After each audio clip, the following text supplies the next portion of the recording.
എല്ലാ മുട്ടും മടങ്ങും, എല്ലാ നാവും പാടിടും, യേശു മാത്രം കർത്താവെന്ന്. യോഹന്നാന്റെ സുവിശേഷം 5-ാം അധ്യായം. ഇതിനുശേഷം യഹൂദരുടെ ഒരു തിരുനാളിന് യേശു ജെറുസലേമിലേക്ക് പോയി. ജെറുസലേമിൽ അജകവാടത്തിനടുത്ത് ഹെബ്രായ ഭാഷയിൽ ബെത്സൈദ എന്ന് വിളിക്കപ്പെടുന്ന ഒരു കുളമുണ്ടായിരുന്നു. അതിന് 5 മണ്ഡപങ്ങളും. അവിടെ കുരുടരും മുടന്തരും തളർവാദക്കാരുമായ അനേകം രോഗികൾ കിടന്നിരുന്നു. 38 വർഷമായി രോഗിയായിരുന്ന ഒരുവൻ അവിടെ ഉണ്ടായിരുന്നു. അവൻ അവിടെ കിടക്കുന്നത് യേശു കണ്ടു. അവൻ വളരെ നാളായി കിടപ്പിലാണെന്നറിഞ്ഞ് യേശു ചോദിച്ചു, സുഖം പ്രാപിക്കാൻ നിനക്ക് ആഗ്രഹമുണ്ടോ? ഏതാനും നാളുകൾക്ക് മുമ്പ് തീർത്ഥാടന കേന്ദ്രത്തിൽ വായിച്ച ഒരു സാക്ഷ്യം. എൻ്റെ പേര് ടെസി ജോൺ. ഞാൻ മസ്കറ്റിൽ നേഴ്സായിട്ട് ജോലി ചെയ്യുന്നു. ഹൃദയം നിറഞ്ഞ സന്തോഷത്തോടെ നന്ദിയോടെ ഞാൻ ഈ സാക്ഷ്യം എഴുതുന്നു. 2017 നവംബർ മാസത്തിൽ എൻ്റെ തൊണ്ടയിൽ തൈറോയ്ഡ് കാണപ്പെട്ടു. അസഹ്യമായ പനിയും നീരും വേദനയുമായിരുന്നു. മസ്കറ്റിൽ തന്നെ ഡോക്ടറെ കണ്ടു. സ്കാൻ ചെയ്തപ്പോൾ തൊണ്ടയിൽ 2 മുഴകൾ ഉള്ളതായി കണ്ടു. ബയോപ്സി എടുക്കണമെന്ന് ഡോക്ടർ നിർദ്ദേശിച്ചു. ഞാൻ വീട്ടിലേക്ക് വിവരമറിയിച്ചു. അന്ന് ഒരു ചൊവ്വാഴ്ചയായിരുന്നു. എൻ്റെ മാതാപിതാക്കൾ ദേവാലയത്തിൽ കുർബാനയിലും ആരാധനയിലും പങ്കെടുത്ത് ഉപവസിച്ച് പ്രാർത്ഥിച്ചു കൊണ്ടിരുന്നു. ആരാധനാ സമയത്ത് അന്ന് അച്ഛൻ ഇങ്ങനെ വിളിച്ചു പറഞ്ഞു, ടെസ്സി എന്ന ഒരു മകളെ പരിശുദ്ധാത്മാവ് ഇപ്പോൾ അനുഗ്രഹിച്ചുകൊണ്ടിരിക്കുന്നു. തുടർന്ന് 16 പേരുടെ തൈറോയ്ഡ് രോഗപീഠകൾ പരിശുദ്ധാത്മാവ് സുഖപ്പെടുത്തുന്നു എന്നും വിളിച്ചു പറഞ്ഞു. തൈറോയ്ഡിലെ മുഴയുള്ള ഒരു വ്യക്തിയിൽ നിന്ന് അതിപ്പോൾ എടുത്തു മാറ്റിക്കൊണ്ടിരിക്കുന്നു എന്നും വിളിച്ചു പറഞ്ഞു. അന്ന് തന്നെ ബയോപ്സിയിൽ ഒന്നും കാണില്ല എന്ന് അമ്മ വിളിച്ചു പറഞ്ഞു. എങ്കിലും എനിക്ക് വലിയ വിശ്വാസമൊന്നും വന്നില്ല. എന്നാൽ അമ്മ പറഞ്ഞതുപോലെ സംഭവിച്ചു. ഞാൻ എമർജൻസി ലീവ് എടുത്ത് നാട്ടിൽ വന്നു. പ്രഗത്ഭരായ 2 ഡോക്ടർമാരെ കാണിച്ചു. പിന്നീട് ഹോൾ ബോഡി സ്കാൻ നടത്തിയപ്പോൾ സ്കാനിങ്ങിൽ ഒരു പാടുപോലും കാണാനില്ല എന്നും ഒരു മരുന്നും കഴിക്കണ്ട എന്നും ഡോക്ടർമാർ പറഞ്ഞു. ഇത് ദൈവത്തിൻ്റെ കരുണയാണെന്നും ഈ കൂടാരത്തിൽ വന്നുകൊണ്ട് എനിക്ക് എൻ്റെ പ്രിയപ്പെട്ടവർക്കും ദൈവം തന്ന അനുഗ്രഹമാണെന്നും ഞാൻ വിശ്വസിക്കുന്നു. ദൈവ പൈതലെ, ഇന്ന് തമ്പുരാൻ കർത്താവിനെ നമ്മൾ കാണുന്നത് ബെത്സൈദ കുളക്കരയിലാണ്. തിരുവചനം വായിക്കുകയാണ്. അവിടുന്ന് ബെത്സൈദ കുളക്കരയിൽ എത്തി. ബെത്സൈദ എന്ന വാക്കിന് ഹെബ്രായ ഭാഷയിൽ ബെത്ത് ഹെസദ്, കരുണയുടെ ഭവനം എന്നർത്ഥം. ദൈവം കരുണയുടെ ഭവനമാണ്. ഞാനും നിങ്ങളും ഇപ്പോൾ ആയിരിക്കുന്ന അനുഭവം അത് കരുണയുടെ അനുഭവമാണ്. നീ ഏത് തകർച്ചയിലൂടെ പോയാലും, ഏത് രോഗപീഠയിലാണെങ്കിലും, ഏത് ദുഃഖത്തിലാണെങ്കിലും നിന്നെ പൊതിഞ്ഞു നിൽക്കുന്ന ഒരു കരുണയുടെ ഭവനമുണ്ട്. ദൈവം കരുണ തന്നെയാണ്. ദൈവം കരുണ തന്നെയാണ്. ഈ കരുണ പൊതിഞ്ഞു നിൽക്കുന്ന ഒരനുഭവം. വീണ്ടും ഹീബ്രു ഭാഷ പരിശോധിച്ചാൽ ബെത്ത് എസദ് എന്ന് വെച്ചാൽ അനുഗ്രഹത്തിൻ്റെ നീരൊഴുക്കിൻ്റെ ഭവനം എന്നർത്ഥം. അനുഗ്രഹത്തിൻ്റെ നീരൊഴുക്കിൻ്റെ ഭവനം. ഏതൊരു വ്യക്തി ദൈവസന്നിധിയിലായിരിക്കുന്നുവോ ആ വ്യക്തി ആയിരിക്കുന്ന ഇടം കരുണയുടെ നീരൊഴുക്കിൻ്റെ, അനുഗ്രഹത്തിൻ്റെ നീരൊഴുക്കിൻ്റെ ഇടമാണ്. തിരുവചനം വായിക്കുകയാണ്. അവിടെ കുരുടരും മുടന്തരും തളർവാദക്കാരുമായ അനേകം പേർ കിടന്നിരുന്നു. യോഹന്നാൻ സുവിശേഷകൻ എഴുതുകയാണ്. ഈ സൗഖ്യത്തിൻ്റെ ചാലിനരികിൽ, ഈ അനുഗ്രഹത്തിൻ്റെ തടാകത്തിനരികിൽ അനേകം കുരുടരും മുടന്തരും കിടക്കുന്നതായിട്ട് തിരുവചനം പറയും. അനേകം രോഗികൾ കിടക്കുന്നതായിട്ട് ദൈവത്തിൻ്റെ പരിശുദ്ധാത്മാവ് പറയുക. ദൈവമക്കളെ, ഇതെൻ്റെയും നിങ്ങളുടെയും ഒരു അനുഭവമല്ലേ? അനുഗ്രഹത്തിൻ്റെ കുളത്തിന് വക്കില് രോഗിയായിട്ട് കിടക്കുന്ന ഒരു ദുരന്തമുണ്ടോ? സൗഖ്യത്തിൻ്റെ നാഥൻ്റെ അടുക്കല് രോഗിയായിട്ടിരിക്കുന്ന ഒരു പ്രതിസന്ധിയുണ്ടോ? അനുഗ്രഹിക്കാൻ കഴിവുള്ളവൻ്റെ വക്കല് നിരാശപ്പെട്ടിരിക്കേണ്ട കാര്യമുണ്ടോ? തിരുവചനം വീണ്ടും വായിച്ചു പോകുക. 38 വർഷമായിട്ട് തളർവാദം ബാധിച്ചിരുന്ന ഒരു വ്യക്തിയെ പറ്റി. 38 നരക വർഷങ്ങൾ, 38 ദുരന്ത വർഷങ്ങൾ, 38 സങ്കട വർഷങ്ങളിലൂടെ ഈ വ്യക്തി കടന്നു പോവുക. തിരുവചനം പറയുന്നു, അവൻ അവിടെ കിടക്കുന്നത് യേശു കണ്ടു. ഇന്ന് തമ്പുരാന്റെ ബെത്സൈദ കുളക്കരയിൽ നീ കിടക്കുന്നത് നിന്റെ ദൈവം കാണുക. തിരുവചനം തുടരുകയാണ്, വളരെ നാളുകളായി അവൻ അവിടെ കിടക്കുന്നു എന്ന് അവിടത്തേക്ക് മനസ്സിലായി. ദൈവ പൈതലെ, നീ ഇന്നായിരിക്കുന്ന അവസ്ഥ, നീ ചോദിച്ചിട്ടില്ലാത്ത, നീ പറഞ്ഞിട്ടില്ലാത്ത, നീ വിശ്വസിച്ചിട്ടില്ലാത്ത നിന്റെ ജീവിത സാഹചര്യത്തിലേക്ക് നിന്റെ ദൈവത്തിന് കടന്നു വരാൻ പറ്റുമെന്ന് ഇന്ന് നമ്മൾ ആ സംഭവത്തിൽ കണ്ടില്ലേ? ചെസി എന്ന മകള്, അവളെങ്ങനെ വിശ്വസിക്കാനാ? ഡോക്ടർമാര് പരിശോധനയെ പറഞ്ഞ് കഴുത്തേ 2 മുഴയുണ്ടെന്ന്. അമ്മ പള്ളിയിൽ പറഞ്ഞെന്ന് പറഞ്ഞിട്ട് കാര്യമുണ്ടോ? അച്ഛൻ വിളിച്ചെന്ന് പറഞ്ഞിട്ട് കാര്യമുണ്ടോ? അവളൊരു സാമാന്യ ബുദ്ധി വിചാരിച്ചു. ഞാനും നിങ്ങളൊക്കെ സാമാന്യ ബുദ്ധിക്ക് വിധേയപ്പെടുക. പക്ഷേ അവളുടെ അമ്മ വിശ്വസിച്ചു. അവള് കണ്ണുകൊണ്ടല്ല, അവള് ഹൃദയം കൊണ്ട്, വിശ്വാസം കൊണ്ട് ദൈവത്തെ കണ്ടു. തൻ്റെ മകളെ തൊടുന്ന, തൻ്റെ മകളെ തൊട്ട് സുഖപ്പെടുത്തുന്ന ഒരു ദൈവത്തെ ആരാധനാ സമയത്ത് ആ അമ്മ കണ്ടു. അമ്മ പറഞ്ഞു, നീ സുഖപ്പെട്ടിട്ടുണ്ട്. ഡോക്ടർ സ്കാൻ റിപ്പോർട്ടിൽ കാണിച്ചു തന്ന 2 മുഴ മാറി എന്ന അമ്മ പറയുന്നത്. മകൾ എമർജൻസി ലീവിൽ മടങ്ങിയെത്തുക. വന്നിവിടെ പരിശോധിക്കുമ്പോൾ ഒരു മരുന്ന് പോലും കഴിക്കേണ്ടാത്ത, ഒരു തടിപ്പ് പോലും ഇല്ലാത്ത അവസ്ഥയിലേക്ക് തമ്പുരാൻ കർത്താവ് കൊണ്ടുപോവുക. ദൈവ പൈതലെ, എന്തേ നീ 38 വർഷം അവിടെ കിടന്നത് എന്ന് നിനക്കറിയാമോ? നിന്റെ ദൈവത്തെ നീ കാണുവാനായിട്ട്, നിന്റെ ദൈവത്തിന് കടന്നു വരാനുള്ള ഒരു സമയമാണ് ഈ 38ാമത്തെ വർഷം. ഇത് ദൈവം നിന്റെ ജീവിതത്തിലേക്ക് ഇടപെടുന്ന ഒരു അനുഭവമാണ്. ഇത് നിന്റെ ദൈവം നിനക്ക് വേണ്ടി ഒരുക്കിയിരിക്കുന്ന ഒരു സൗഖ്യത്തിന്റെ അനുഭവമാണ്. നീണ്ട വർഷങ്ങളിൽ പ്രതിസന്ധികളിൽ കടന്നു പോകുന്ന എത്രയോ മക്കള്. ഏതാനും നാളുകൾക്ക് മുമ്പ് ഒരു സഹോദരനെ പരിചയപ്പെട്ടു. വിവാഹം കഴിഞ്ഞ് 2ാമത്തെ കുഞ്ഞ് ജനിച്ച് അന്ന് ഭാര്യ തളർന്നുപോയതാ. രോഗക്കിടക്കയിലാണ് ഈ ഭാര്യ. മരണത്തോട് മല്ലടിച്ചു കൊണ്ടിരിക്കുക. പക്ഷേ ഇവൻ കാത്തിരിക്കുകയാ. ഇവൻ വിശ്വസിക്കുന്നു, ഇവന്റെ ഭാര്യ കിടക്കുന്നത് ബെത്സൈദ കുളക്കരയില. ബെത്സൈദ കുളക്കരയില നാഥൻ കടന്നു വരുന്ന ഒരു വിശുദ്ധ തീരത്താണ് എൻ്റെ പ്രിയപ്പെട്ടവൾ കിടക്കുന്നത് എന്ന് പറഞ്ഞ് പ്രത്യാശയോടെ ഈ മകൻ കാത്തിരിക്കുകയാ. ബെത്സൈദ കുളക്കരയിൽ തമ്പുരാൻ ചോദിച്ചു, നിനക്ക് സുഖം പ്രാപിക്കാൻ ആഗ്രഹമുണ്ടോ? സുഖം പ്രാപിക്കാൻ നിനക്ക് ആഗ്രഹമുണ്ടെങ്കിൽ നിന്നെ സുഖപ്പെടുത്തുവാൻ നിന്റെ ദൈവം ഒരുക്കമാണ്. ഇതാ 38 വർഷങ്ങൾ അവനാ കിടപ്പിൽ കിടന്നത് കർത്താവിനെ കണ്ടുമുട്ടാനായിരുന്നു. ഇന്ന് നിന്റെ രോഗപീഠ നിന്റെ ദൈവത്തെ നിനക്ക് തെളിയിച്ചു തരികയാ. കരയുമ്പോൾ കണ്ണീര് കണ്ണിൽ നിറയുമ്പോൾ വസ്തുക്കൾ വലുതായിട്ട് കാണുന്നത് പോലെ നിന്റെ പ്രാർത്ഥനാ സമയത്ത് നീ കരയുമ്പോൾ നിന്റെ കണ്ണിലുണ്ടാകുന്ന കണ്ണീര് നിന്റെ ദൈവത്തെ നിനക്ക് കാണിച്ചു തരും.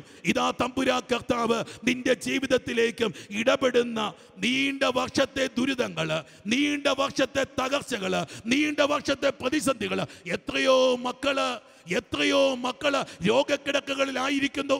അല്ലെ, നീണ്ട വർഷങ്ങൾ കാത്തിരുന്നിട്ട് വിവാഹം നടക്കാത്തൊരു ദൈവ പൈതല്, നീണ്ട വർഷം കാത്തിരുന്നിട്ട് ഒരു കുഞ്ഞിനെ ലഭിക്കാത്ത ദൈവ പൈതല്, ഇതാ നീണ്ട വർഷങ്ങൾ കാത്തിരുന്നിട്ട് ഒരു ജോലി ലഭിക്കാത്ത ദൈവ പൈതല്. പൊന്നു പൈതലേ, ഇത് നിന്റെ ദൈവം നിന്നെ കണ്ടുമുട്ടുന്ന ഒരു സായാഹ്നമാണ്, ഒരു സമയമാണ് എന്ന് നീ തിരിച്ചറിഞ്ഞുള്ളുക. ബെത്സൈദ കുളക്കരയിലേക്ക് അവൻ കടന്നു വരുന്നു.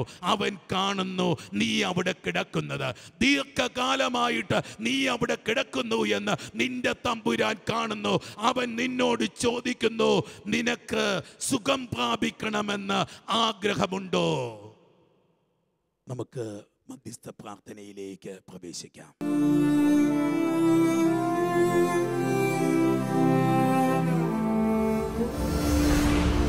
പ്രാർത്ഥന പനിനീർപ്പൂവാകുമ്പോൾ പ്രതീക്ഷ പകരും സൗരഭ്യം പ്രകാശമരുളും ദൈവം നമ്മോട് കൂടെ പ്രശാന്തി നിറയും ഹൃദയത്തിൽ ദൈവം നമ്മോട് കൂടെ.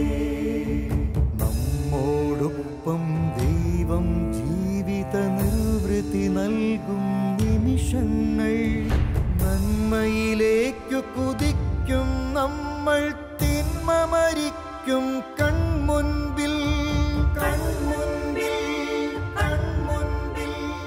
ദൈവം നമ്മോട് കൂടെ.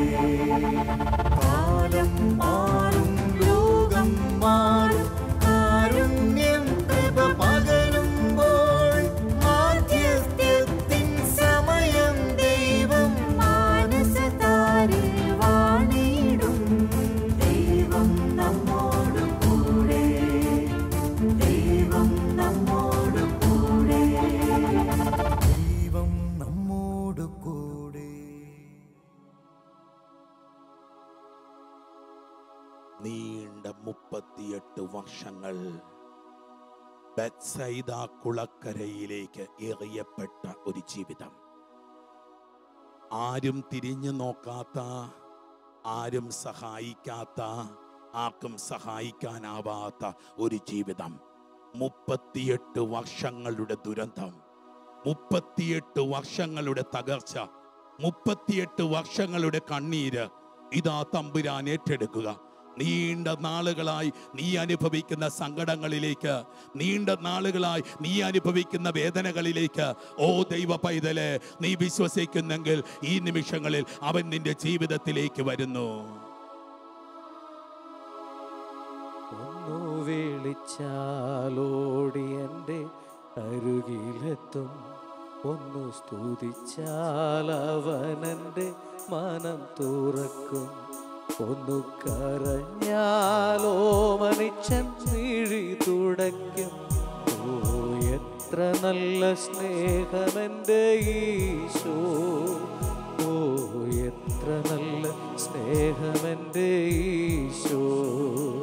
ഒന്നു വിളിച്ചാലോടി എൻ്റെ അരികിലെത്തും, ഒന്നു സ്തുതിച്ചാൽ അവനെൻ്റെ മനം തുറക്കും, ഒന്നു കരഞ്ഞാലോ മനുഷ്യൻ മിഴി തുടയ്ക്കും.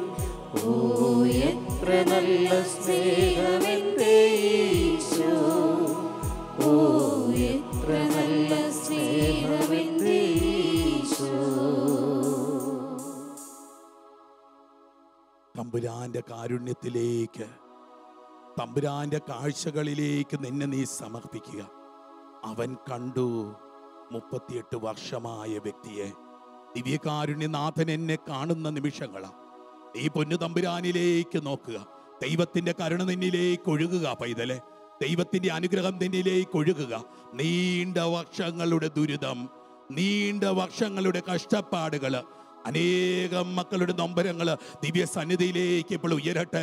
നീണ്ട വർഷങ്ങള് വാടക വീടുകളിലൊക്കെ കഴിയുന്ന അവസ്ഥകള്, സ്വന്തമായിട്ടൊരു ഭവനമില്ലാത്ത അവസ്ഥ, ഇതാ വലിയ കടക്കടികള്, വർഷങ്ങളായിട്ട് നീണ്ട വലിയ കടബാധ്യതകളിലൊക്കെ കിടക്കുന്ന മക്കള്, നീണ്ട വർഷങ്ങളായിട്ട് അനുഭവിക്കുന്ന കലഹത്തിന്റെ അനുഭവങ്ങള്, സമാധാന കേടുകള്, നീണ്ട വർഷങ്ങളായിട്ട് കുടുംബത്തിൽ ഉയരുന്ന കലഹങ്ങള്, നീണ്ട വർഷങ്ങളായിട്ട് കുടുംബത്തിലുള്ള ചില രോഗപീഠകള്, ഒരാളുടെ രോഗം മാറുമ്പോ അടുത്തയാൾക്ക് രോഗം വരുന്ന അവസ്ഥകള്, കുഞ്ഞുങ്ങളൊക്കെ പഠിച്ചു, ഉന്നത ബിരുദമുണ്ട്, ആർക്കും ജോലി കിട്ടാത്ത അവസ്ഥകള്, ഇതാ വർഷങ്ങൾ കഴിഞ്ഞു, കല്യാണപ്രായം കഴിഞ്ഞു, ഇനിയും വിവാഹം നടക്കാത്ത അവസ്ഥകള്, പല ഇന്റർവ്യൂകളിൽ പങ്കെടുത്തു, പല ടെസ്റ്റുകൾ എഴുതി, ഇനിയും ഒരു ജോലി കിട്ടാത്ത അവസ്ഥകള്, പലതവണ പരീക്ഷകൾ എഴുതി, ഇനിയും വിജയിക്കാത്ത അവസ്ഥകള്. ഈശോയെ വിളിച്ച് പ്രാർത്ഥിക്കും മക്കള്. നിന്റെ തടസ്സങ്ങളിലേക്ക് അവിടുന്ന് കടന്നു വരിക. ആരും സഹായിക്കാനില്ലെങ്കിൽ, ആർക്കും സഹായിക്കാനാവില്ലെങ്കിൽ ഇതാ നിന്റെ ദൈവം കടന്നു വരിക. നീ ആയിരിക്കുന്ന തകർച്ചയിലേക്ക്, നിന്റെ നൊമ്പരത്തിലേക്ക്, നിന്റെ വേദനയിലേക്ക് യേശുവേ, യേശുവേ, യേശുവേ, യേശുവേ, യേശുവേ. 38 വർഷത്തെ ദുരന്ത ജീവിതം, ആരും സഹായിക്കാനില്ലാത്ത അവസ്ഥ, ആർക്കും വേണ്ടാത്ത അവസ്ഥ, തകർന്നു പോയ സ്വപ്നങ്ങൾ, പൊലിഞ്ഞു പോയ പ്രതീക്ഷകൾ അസ്തമിച്ച ഒരു ദുരന്ത ജീവിതം. രാത്രിയെ പകലാക്കുന്നവൻ, കണ്ണീരിനെ അഭിഷേകമാക്കുന്നവൻ,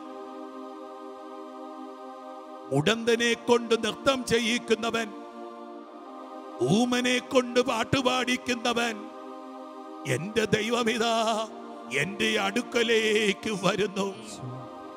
എന്റെ ഈ രോഗപീഠ, എന്റെ ഈ തകർച്ച, എന്റെ ഈ ദുരിതം, എന്റെ ഈ ദുഃഖം എന്റെ ദൈവം കടന്നു വരാൻ വേണ്ടിയായിരുന്നു. ഇതെനിക്ക് ബെത്സൈദ കുളക്കര, ഇതെനിക്ക് കരുണയുടെ ഭവനം, ഇതെനിക്ക് അനുഗ്രഹത്തിന്റെ നീരൊഴുക്ക്. എന്നെ തൊട്ടു തലോടി കടന്നു പോകുന്ന കർത്താവ്, ദീർഘനാളുകളായി പ്രാർത്ഥിച്ച കാര്യം ഇനിയും ലഭിക്കാത്ത അവസ്ഥ, നാളുകളായിട്ട് കണ്ണീരോട് ചോദിച്ചു, ദീർഘവർഷങ്ങൾ ഉപവാസം എടുത്തു, നീണ്ട നാളുകള് രാത്രി ഉറക്കമില്ലാതെ പ്രാർത്ഥിച്ചു. ഇനിയും ഞാൻ സ്വീകരിച്ചിട്ടില്ലാത്ത അനുഗ്രഹങ്ങൾ, ഇനിയും ഞാൻ അനുഭവിക്കുന്ന വേദനകൾ, ഇനിയും ഞാൻ കടന്നു പോകുന്ന ദുഃഖങ്ങൾ. പൊന്നു പൈതലേ, നിന്റെ ദൈവം നിന്നെ കാണുന്നു, നിന്റെ ദൈവം നിന്നെ അറിയുന്നു. നാളുകളായിട്ട് നീ അനുഭവിക്കുന്ന നൊമ്പര, നാളുകളായിട്ട് നീ അനുഭവിക്കുന്ന തകർച്ച, ഇതാ നിന്റെ ദൈവം അറിയുകയാ. ഇരുകരകളും തമ്പുരാന്റെ പക്കലേക്ക് ഒന്ന് നീട്ടുവാൻ സാധിക്കുമോ? നീ ഒന്ന് ആഗ്രഹിച്ച്, നിനക്ക് സുഖപ്പെടണമെന്നുണ്ടോ? നിനക്ക് സുഖപ്പെടണമെന്നുണ്ടോ? കരഞ്ഞു വിളിച്ച് യേശുവേ, യേശുവേ. ദീർഘനാളുകളായിട്ട് രോഗക്കിടക്കയിൽ കിടക്കുന്ന മക്കൾ, ദീർഘനാളുകളായിട്ട് ചികിത്സ ചെയ്തുകൊണ്ടിരിക്കുന്ന രോഗപീഠകൾ, തളർവാദ രോഗങ്ങൾ, സ്ട്രോക്ക് വന്ന അവസ്ഥകൾ, ക്യാൻസർ രോഗങ്ങൾ, മാനസിക രോഗങ്ങൾ, ജന്മനാ രോഗപീഠകൾ അനുഭവിക്കുന്ന കുഞ്ഞുങ്ങൾ, ജന്മനാ സംസാര ശേഷിയില്ലാത്ത കുഞ്ഞു മക്കൾ, ഓർമ്മശക്തി നഷ്ടപ്പെട്ടു പോയവ, കോമയിലായിരിക്കുന്നവ, തിരുരക്തം കൊണ്ട് അഭിഷേകം ചെയ്ത വിശുദ്ധ കുരിശിൽ മുത്തിയിട്ട് പ്രാർത്ഥിക്കുന്നു, സുഖപ്പെടട്ടെ, സുഖപ്പെടട്ടെ, സുഖപ്പെടട്ടെ, സുഖപ്പെടട്ടെ. നാളുകളായിട്ടുള്ള തകർച്ചകൾ, നാളുകളായിട്ടുള്ള ദുരന്തങ്ങൾ, നാളുകളായിട്ടുള്ള കണ്ണീര്, നാളുകളായിട്ടുള്ള കടക്കണികൾ, നാളുകളായിട്ടുള്ള പ്രയാസങ്ങൾ വിശുദ്ധ കുരിശിന്റെ മുദ്രയിട്ട് ശാസിച്ച് പ്രാർത്ഥിക്കുന്നു, വിടുതൽ ലഭിക്കട്ടെ, വിടുതൽ ലഭിക്കട്ടെ, വിടുതൽ ലഭിക്കട്ടെ.